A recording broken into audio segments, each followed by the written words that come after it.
Pagkalipas ng 3 araw ni Snow sa vet, sa wakas ay mababalikan pa pala natin siya. Na 1 day nga lang siya dapat dun eh. Pero dahil sa kakapusan natin sa budget, hindi natin siya agad nakuha. At pumasok pa nga sa isip natin na ipaampon na lang siya dun sa vet para mas maalagaan.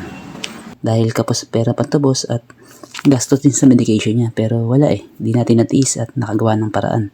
Ito na nga at nakuha na natin siya. Nalagyan nga lang ng prutas yung carrier na gamit sa kanya at commute lang kami, bus ride pa uwi. At ito nga at pina-overlookin muna natin siya sa EDSA para ma-relax-relax naman. Ayan, ang ganda ng view sa amin pero bad trip para sa mga motorista kasi ang traffic. At noon naman, isang ride pa kami sa jeep at makakauwi na din kami. Medyo parang stress na siya kasi dami ng mga tao sa paligid at iba't iba yung mga ingay na naririnig niya. Kaya medyo hinihimas-himas natin siya at nakakausap-kausap. Hindi nga lang traffic pa. Himas-himas tiyaga lang at makakauwi din tayo. Snow. Medyo kaya lang dahil medyo mapangis siya ata. Ayan, sorry sa inyo guys. At ito na nga at sa wakas ay nakabalik na rin kami ng bahay. Grabe, kala ko talaga ay di na kita mauwi, Snow. Salamat sa mga tumulong, nag-ambag at nagpautang sa akin. Tcharan! Welcome back, Snow. At parang naninibago siya sa paligid dahil mag 3 days din siyang nag-stay sa vet.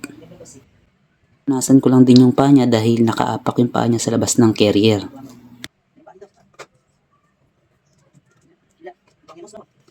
Gayon din yung lower body part niya dahil nababada ng wiwi niya.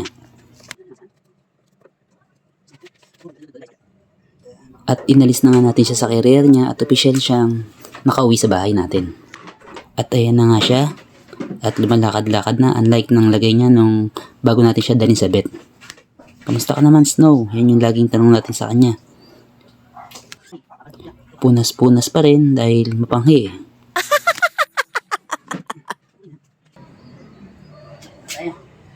Let's go! Pasok.